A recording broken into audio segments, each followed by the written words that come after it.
Video आपल्याला त्याचं notification मिळेल व जास्तीत जास्त व्हिडिओचा आपल्याला पाहता येतील, आनंद घेता येईल व आपल्या स्पर्धा परीक्षेच्या अनुषंगाने नवोदय स्कॉलरशिप या विविध तलाठी ग्रामसेवक विविध स्पर्धा परीक्षेच्या तयारीसाठी आपल्याला हे व्हिडिओ खूप महत्त्वाचे आहेत. तरी आपण हे लवकरात लवकर सबस्क्राईब करून घ्यावे आणि बेल आयकॉनला टच करून इथून पुढे येणाऱ्या व्हिडिओसाठी नोटिफिकेशन आपल्याला प्राप्त होईल आणि आपण याचा अभ्यास करावा. याच्यात काही जर अनावधानाने चूक वगैरे काही आढळून आलं तर कमेंटमध्ये आपण ते लिहून कळवावे, कारण की इथून पुढे येणाऱ्या व्हिडिओमध्ये मला त्याची दुरुस्ती करता येईल.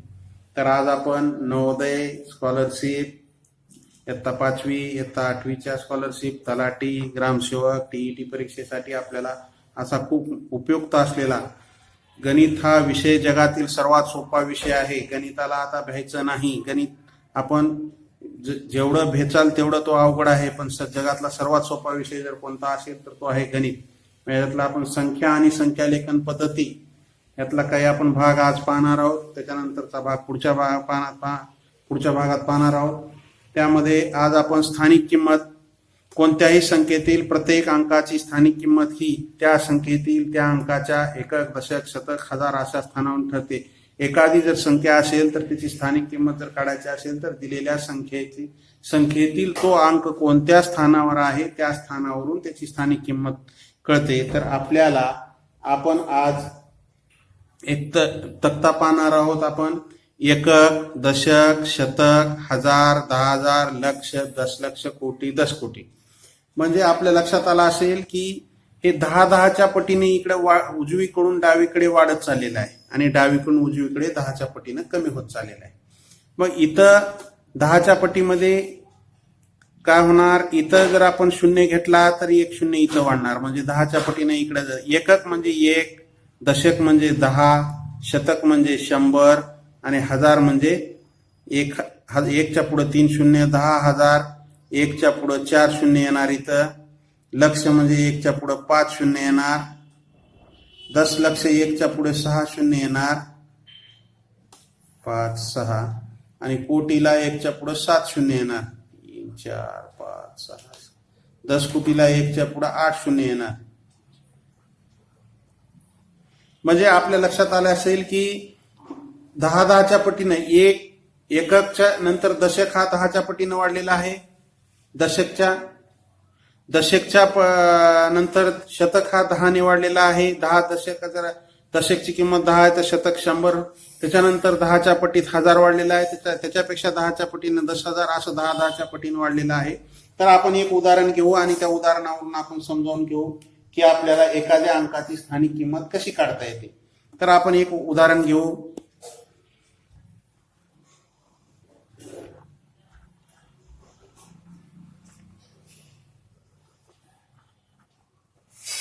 तर मग पाहू, एकक, दशक, शतक, हजार, 10,000, लक्ष, दशलक्ष, कोटी, दशकोटी म्हणजे 10 कोटी. मग ह्याला आपण काय म्हणायचं, हे झालं एकक.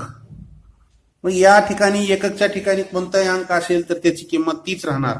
म्हणजे जी एककच्या ठिकाणी जो अंक आहे त्याची दर्शनी व स्थानिक किंमत ही एकच असते. त्याच्यानंतर हा अंक आहे दशक. मग दशकच्या ठिकाणी, दशक म्हणजे 10, जो अंक असेल त्याच्यात तो 10च्या पटीमध्ये तो वाढतो. म्हणजे या ठिकाणी दशकच्या ठिकाणी 7 आहे तर त्याची स्थानिक किंमत ही 70 होणार. शतक, ह्याला शतक म्हणायचं. हा शतकच्या नंतर 1000, त्याच्यानंतर 10,000, त्याच्यानंतर लक्ष, त्याच्यानंतर 10 लक्ष, त्याच्यानंतर कोटी आणि त्याच्यानंतर हे 10 कोटी.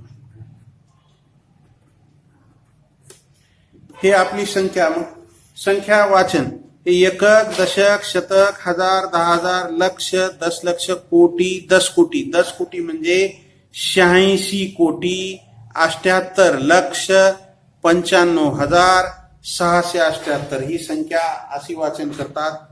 त्याच्यानंतर आपण त्याच्यावरचं एखादी उदाहरण पाहू. त्याच्यावरचं आपण एक उदाहरण पाहू. त्याच्यामध्ये इथं उदाहरण दिलेलं आहे. 76, 45, 213 या संख्येत लक्ष, हजार व शतक या स्थानावर अनुक्रमे कोणते अंक आहेत? तर मग आपण ह्याचं वाचन करत असताना हे एकक, दशक, शतक, हजार, 10,000, लक्ष, दशलक्ष. मग आपल्याला इथं काय करावं लागेल की याचा आपल्याला 7, 6, 4, 5, 2, 3 याच्यामध्ये हे एकक, हे दशक, हे शतक, हजार, हे 10,000, लक्ष, हे 10 लक्ष. असं प्रत्येक वेळेस लिहायची काही आवश्यकता नाही. असं आपल्याला प्रत्येक वेळेस लिहायची आवश्यकता नाही, पण आपल्याला लक्षात यावं म्हणून इथे लिहिलेलं आहे एकक, दशक, शतक, हजार, 10,000, लक्ष, दशलक्ष. मग प्रश्न काय विचारलाय? ही संख्या काय झाली? एकक, दशक, शतक, हजार, 10,000, लक्ष, दशलक्ष. म्हणजे ही संख्या झाली 76 लाख. हे 76,45,213. मग या संख्येत लक्ष, हजार व शतक या स्थानावर अनुक्रमे कोणते अंक आहेत? मग अगोदर त्यांनी काय विचारले? लक्ष. मग लक्षच्या स्थानावर कोणता? 6. त्याच्यानंतर हजार, हजारच्या स्थानी 5. त्याच्यानंतर त्यांनी विचारले शतक, शतकच्या स्थानी 2. म्हणजे ह्या प्रश्नाचं उत्तर येईल 6, 5, 2. लक्षच्या स्थानी पहा 6, हजारच्या स्थानी 5 आणि शतक, शतकच्या स्थानी 2. म्हणजे ह्या प्रश्नाचं उत्तर या ठिकाणी हे उत्तर असं आहे.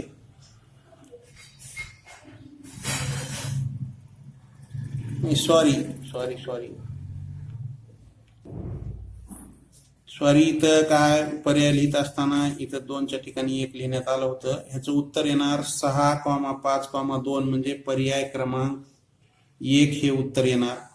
त्याच्यानंतर आपल्याला अशा ह्या संख्या ह्या पद्धतीवर किंवा ह्याच्यानुसार आपल्याला आणखी प्रश्न विचारू जाऊ शकतात. 18,759 या संख्येतील कोणत्या अंकाचे स्थानीय मूल्य सर्वात अधिक आहे? आता स्थानीय मूल्य म्हणल्यानंतर आपण पाहिलं की उजवीकडून डावीकडे मूल्य हे वाढत जातं. एकक, दशक, शतक, हजार, 10,000, लक्ष हे इकडे वाढत गेलेलं आहे. पण इकडली जे शेवटची ही एखादी जर संख्या दिली असती, 18, 7, 5, 9 ही संख्या दिलेली आहे, समजा 18,759, तर ह्याचं स्थानीय मूल्य सर्वात जास्त, सर्वात अधिक कोणत्या ह्याचं आहे?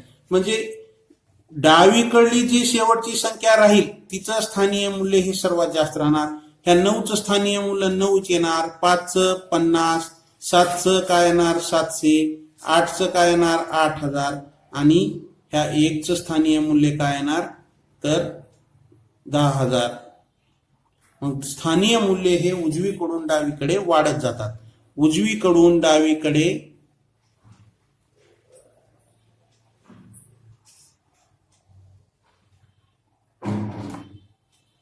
10च्या पटीत वाढत जातात. तर तुमच्या लक्षात आलं उजवीकडून डावीकडे म्हणजे आपल्याला ही संख्या वाचायची किंवा हे करत बसायची काहीच गरज नाही. स्थानीय मूल्य सर्वात जास्त किंवा अधिक जर म्हणलं तर डावीकडची जी शेवटची संख्या आहे त्या संख्येचं स्थानीय मूल्य हे सर्वात जास्त असतं. त्याच्यानंतर अशाच पद्धतीचा एक दुसरा प्रश्न आहे. 78,942 या संख्येतील कोणत्या अंकाचे स्थानीय मूल्य सर्वात कमी आहे? संख्या काय 78,942. पण आत्ताच आपण पाहिलेलं आहे उजवीकडून डावीकडे हे स्थानीय मूल्य वाढत जातं आणि डावीकडून उजवीकडे स्थानीय मूल्य कमी होत जाते.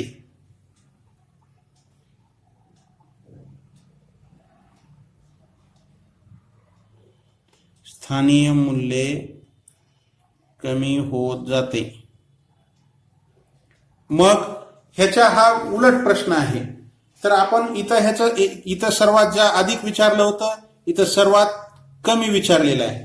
मग उजवीकडून डावीकडे काय होणार वाढत जाणार आणि डावीकडून उजवीकडे कमी होत जाणार. म्हणजे उजव्या साईडचं स्थानीय मूल्य कमी जर सर्वात कमी विचारलं या संख्येतलं तर उजव्या बाजूला जी पहिली संख्या असेल तिचं स्थानीय मूल्य कमी. मग ह्या प्रश्नाचं उत्तर येणार 2.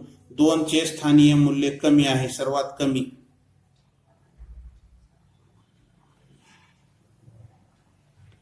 सोप्या एकदम सोपी स्ट्रिक्ट आहे. स्थानीय मूल्य सर्वात जास्त म्हणलं की उजवीकडून डावीकडे जायचं आणि स्थानीय मूल्य सर्वात कमी म्हणलं की उजव्या बाजूचा जो काही पहिला अंक असेल त्याचं सर्वात कमी असतं आणि डाव्या बाजूचा जो काही शेवटचा अंक असेल त्याचं स्थानीय मूल्य सर्वात जास्त असतं. त्याच्यानंतर आपण नवोदय ह्याच्यावर आपल्याला एक प्रश्न विचारला होता. नवोदय 2010 साली ते प्रश्न काय होता, 16,08,13 ही संख्या पुढील प्रमाणे लिहिली जाते. मग त्याच्यामध्ये पर्याय दिलेले आहेत. मग ही कोणत्या पद्धतीने लिहिली जाते 16,08,13? तर आपल्याला एक स्ट्रिक्ट सांगतो, त्याच्यानुसार काय करायचं आपण एक लक्षात ठेवायचं. दशक म्हणलं की एकच्या पुढे 1 शून्य येतो, शतक म्हटलं की एकच्या पुढे 2 शून्य येतो, हजार म्हटलं की एकच्या पुढे 3, 10,000 म्हणल्यानंतर 4 शून्य येतात एकच्या पुढं किंवा त्या संख्येच्या पुढं एकच्या पुढं 4 शून्य. लक्ष म्हणलं की एकच्या पुढं 5 शून्य येतात आणि दशलक्ष म्हणल्यानंतर 6 शून्य येतात. 1 2 3 4 5 6 कुठल्याही संख्येच्या पुढं 6 शून्य आल्यानंतर ती दशलक्ष. एकच्या पुढं 6 शून्य जर आले तर ती दशलक्ष होते. मग आपल्याला इथं काय विचारलेलं आहे, 16 लाख. 16 लाख म्हणजे अगोदर आपण हे इथं 16 लक्ष किंवा 16 लाख ठेवून घ्यायचं, कारण की आपल्याला एकदम लिहिता येणार नाही. त्याच्यापेक्षा आपण ह्या पद्धतीनं अशा सोप्या पद्धतीने लिहून त्याचं आपण हे करू. 813, 800 म्हणजे म्हणजे शतक 1 2 3, ह्या शतकच्या खाली 8, 13 म्हणजे हे 1 दशकच्या ठिकाणी आणि एककच्या ठिकाणी 3. मग आता राहिले काय, हे मधले 2 अंक राहिले. मग हे 2 अंक काय, 0 0 जशाला तसे घ्यायचं. म्हणजे 16,08,13 ही संख्या ह्या पद्धतीने लिहिली जाते. या प्रश्नाचं उत्तर अशा पद्धतीने आपल्याला काढता येतं. हा प्रश्न नवोदय 2010 ला. लाख म्हणल्याच्या नंतर एकच्या पुढे 5 शून्य येतात, हे आपण फिक्स लक्षात ठेवायचं. शतक म्हणल्यानंतर एकच्या पुढे 2 शून्य येतात, हजार म्हणल्यानंतर एकच्या पुढे 3 शून्य येतात, 10,000 म्हणल्यानंतर एकच्या पुढे 4 शून्य आणि लक्ष म्हणल्यानंतर एकच्या पुढे 5 शून्य येतात. 10 लक्ष म्हणले की एकच्या पुढे 6 शून्य येतात आणि त्याच्या म्हणजे 10 लक्षाच्या नंतर कोटीच्या पुढे 1 शून्य वाढत, म्हणजे प्रत्येक वेळेस 1 1 शून्य वाढत जातो. अशा पद्धतीने आपल्याला ह्या प्रश्नाचं उत्तर असं लिहिता येईल. त्याच्यानंतर आपण पुढचा भाग पाहणार आहोत, सम संख्या विषम संख्या. सम संख्या कोणाला म्हणायचं आणि विषम संख्या कोणाला म्हणायचं. मग सम संख्या म्हणजे काय, सम संख्या म्हणजे एखाद्या संख्येच्या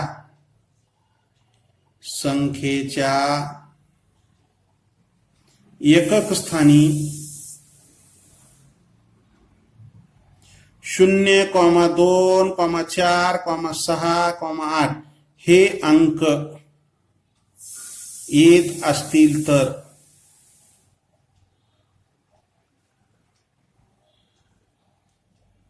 त्या संख्येला समसंख्या असे म्हणतात.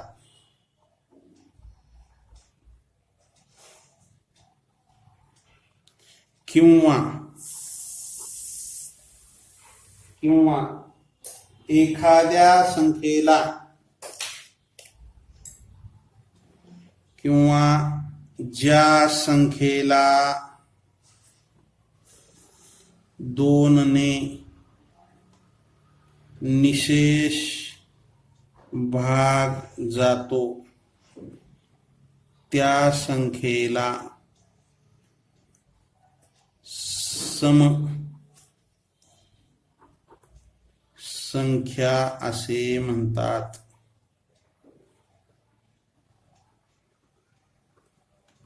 मग आता आपण याची उदाहरणं पाहू. समसंख्या. समसंख्या म्हणजे ज्या संख्येच्या एकक स्थानी 0, 2, 4, 6, 8 यापैकी किंवा हे अंक येत असतील तर त्या संख्येला समसंख्या म्हणतात. किंवा ज्या संख्येला 2 ने निशेष भाग जातो त्या संख्येला समसंख्या असे म्हणतात. मग आता उदाहरणादाखल समसंख्या कोणत्या. उदाहरणादाखल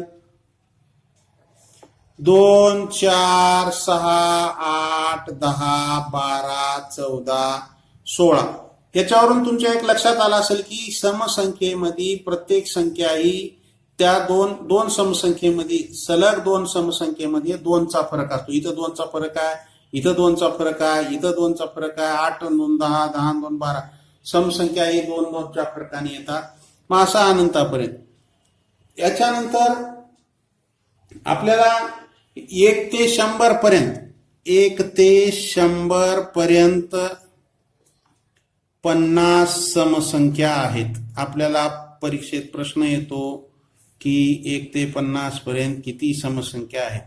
1 ते 100 पर्यंत 50 समसंख्या आहेत.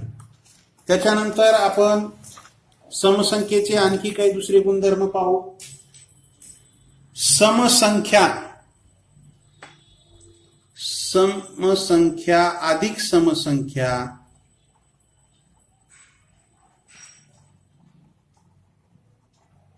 बरोबर उत्तर समसंख्याच येते. किंवा दोन समसंख्येची बेरीज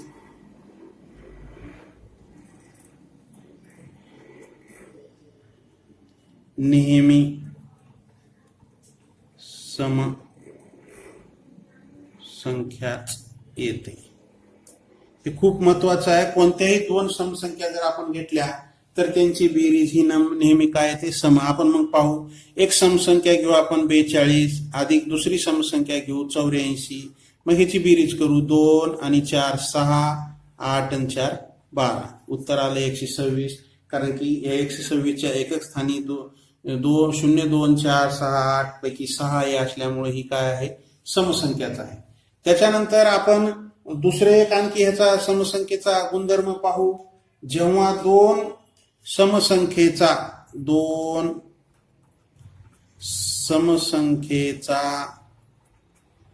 गुणाकार नेहमी समसंख्याच येतो. आता उदाहरण पाहू आपण.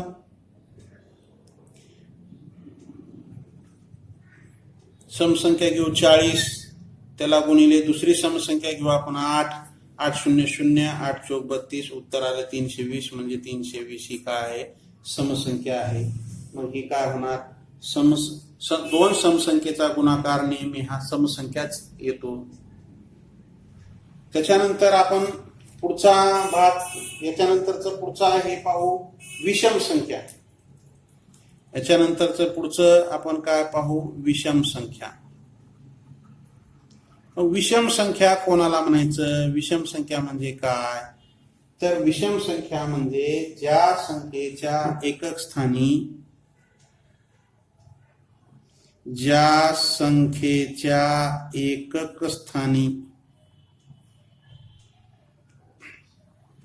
1, 3, 5, 7, 9 हे अंक येत असतील तर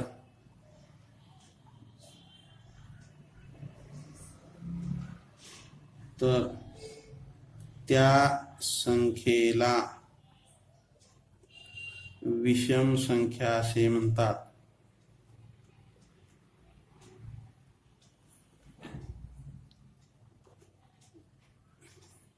विद्यार्थी मित्रांनो, मॅथ मराठी या चॅनलला सबस्क्राईब करा, लाईक करा, शेअर करा व बेल आयकॉनला टच करून नोटिफिकेशन मिळवण्यासाठी बेल आयकॉनला टच करण्यास विसरू नका. खूप महत्त्वाचे व्हिडिओ आहेत हे. आपल्याला नवोदय, स्कॉलरशिप, विविध स्पर्धा परीक्षेला याची खूप माहिती, तर आपण नवोदयची आणि स्कॉलरशिपची ही सिरीज घेणार आहोत याच्यामध्ये. तर आपण हे व्हिडिओ जास्तीत जास्त पहा, आपल्या मित्राला शेअर करा. फ्री ऑफ कॉस्ट आहे, ह्याला कुठली पैसे द्यायची किंवा ह्याची काही आवश्यकता नाही. जास्तीत जास्त शेअर करा, लाईक करा, सबस्क्राईब करा. तर मग आपण विषम संख्या, ज्या संख्येच्या एकक स्थानी 1, 3, 5, 7 हे अंक येत असतील तर त्या संख्येला विषम संख्या असे म्हणतात. किंवा दुसरी एक आणखी याची व्याख्या आहे, ज्या संख्येला 2 ने भागले असता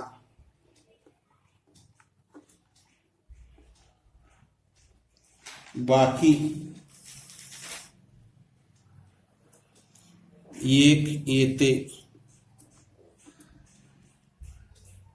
त्या संख्येला विषम संख्या असे म्हणतात. ज्या संख्येच्या एकक स्थानी 1, 3, 5, 7, 9 हे अंक येत असतील तर त्या संख्येला विषम संख्या असे म्हणतात. किंवा ज्या संख्येला 2 ने भागले असता बाकी एक उरते किंवा एक येते त्या संख्येला विषम संख्या असे म्हणतात. मग आपण विषम संख्येचे आपण उदाहरणं पाहणार आहोत. उदाहरणार्थ 1, 3, 5, 7, 9, 11, 13, 15, 17 विषम संख्या हे 2-2च्या फरकाने येतात आणि त्याच्यानंतरचे आपण उदाहरण पाहू. 141, 521, 31, 91 किंवा 97, 55 ह्या काय आहेत, सर्व ह्या विषम संख्या आहेत. आणि विषम संख्या ह्या सलग 2-2च्या फरकाने येत असतात. पहिल्या संख्येच्या नंतर दुसरी विषम संख्या ही 2च्या फरकानेच येते. त्याच्यानंतर आपण विषम संख्येचे काही गुणधर्म आहेत ते आपण गुणधर्म पाहू. विषम संख्या कोणाला म्हणायचं हे आपण पाहिलेलं आहे. विषम संख्या कोणकोणत्या आहेत आणि 1 ते 100 पर्यंत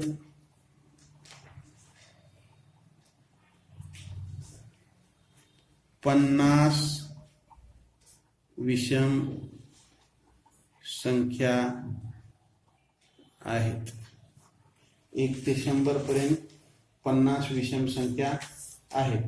आपल्याला परीक्षेमध्ये असा सुद्धा प्रश्न येऊ शकतो की 1 ते 100 पर्यंत किती विषम संख्या आहेत किंवा किती समसंख्या आहेत. तर त्याला आपल्याला सांगता येईल समसंख्या आणि विषम संख्या आहेत तेवढ्याच आहेत 1 ते 100 पर्यंत. त्याच्यानंतर आपण विषम संख्येचे काही गुणधर्म पाहू. दोन विषम संख्यांची बेरीज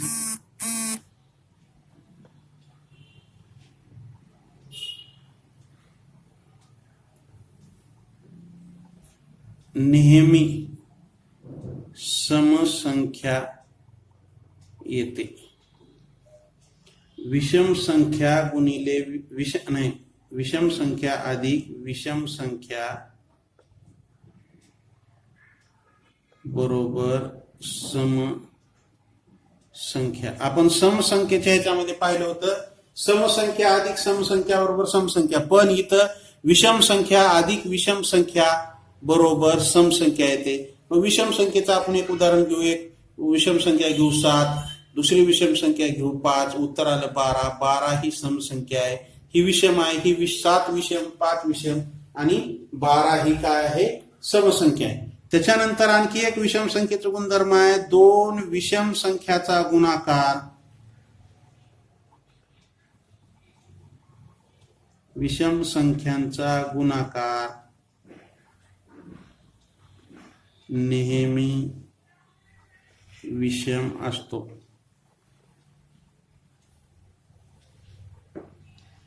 विषम संख्या गुणिले विषम संख्या बरोबर विषमच संख्या येते. तर उदाहरण पाहू. एक विषम संख्या आहे 13, दुसरी विषम संख्या आहे 3, 13 त्रिक 39. त्याच्यानंतर 7 गुणिले 9, 9 7 63 ही पण विषम संख्या आहे. म्हणजे विषम संख्या गुणिले विषम संख्या, त्या 2 विषम संख्याचा गुणाकार, कोणत्याही 2 विषम संख्याचा गुणाकार हा विषमच येतो. आणि कोणत्याही 2 विषम संख्येची बेरीज ही काय येत असते, सम येते.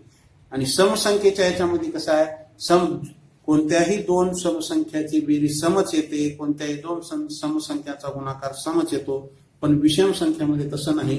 2 समसंख्यांची बेरीज ही 2 विषम संख्यांची बेरीज ही सम येते आणि 2 विषम संख्यांचा गुणाकार हा विषमच येतो. तर विद्यार्थी मित्रांनो, आज आपण ह्या व्हिडिओमध्ये इथपर्यंत पाहू. याच्यानंतरचा आपण पुढच्या भागामध्ये पाहू. हा भाग 1 होता. भाग 2 मध्ये आपण याचे काही विषम संख्याचे समसंख्याचे आपण उदाहरणे पाहू. तर मित्रांनो, माझं चॅनल आहे मॅथ मराठी. मॅथ मराठी ह्या